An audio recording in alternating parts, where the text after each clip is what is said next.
शुरू अल्लाह के नाम से जो बड़ा मेहरबान और नहायत रहम करने वाला है। नाज़रीन अस्सलामु अलैकुम वरहमतुल्लाहि वबरकातुहू। उम्मीद है आप सब खैरियत से होंगे।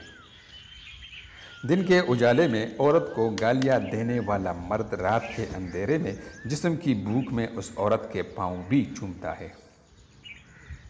मोहब्बत भी कितनी सियानी है, किसी तलाकशुदा, बेवा, किसी माजूर, किसी सानोली से नहीं होती, जब भी होती है खूबसूरत शक्ल से हो जाती है।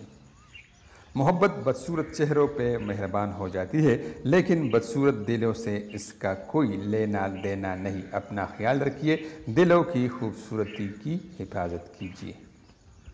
औरत पर इल्ज़ाम लगाया जाता है कि वो मर्द को हमेशा गलत समझती है, मगर जब ऐसे वाक़यात होते हैं तो मर्द की असलियत सामने आ जाती है। सिर्फ जानवर ही कुर्बान मत करे, ईद पर अपनी ज़िद, अना, हसद और बदगुमानी को भी कुर्बान कीजिए। दिल साफ करे ताकि कुर्बानियाँ कबूल हो जाएं। असल कुर्बानी बाप और बेटे की गुफ्तगू थी, दुम्बे की कुर्बानी तो इसका पिद्या था। हमें दुम्बा याद रहा, अफसोस की गुफ्तगू याद न रही।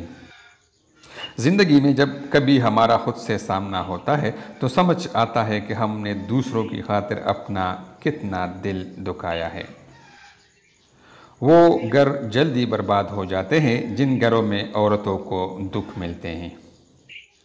तेरी मोहब्बत को ऐसे हिफाजत से रखा मैंने जैसे कोई शख्स टूटा हुआ बाजू सीने से लगाए फिरता है। नाजरीन, इस तरह की मज़ीद खूबसूरत वीडियोज़ देखने के लिए हमारा चैनल ज़रूर सब्सक्राइब कीजिए ताकि आपको आइंदा ऐसी खूबसूरत वीडियोज़ मिल जाया करें। आपका बहुत बहुत शुक्रिया।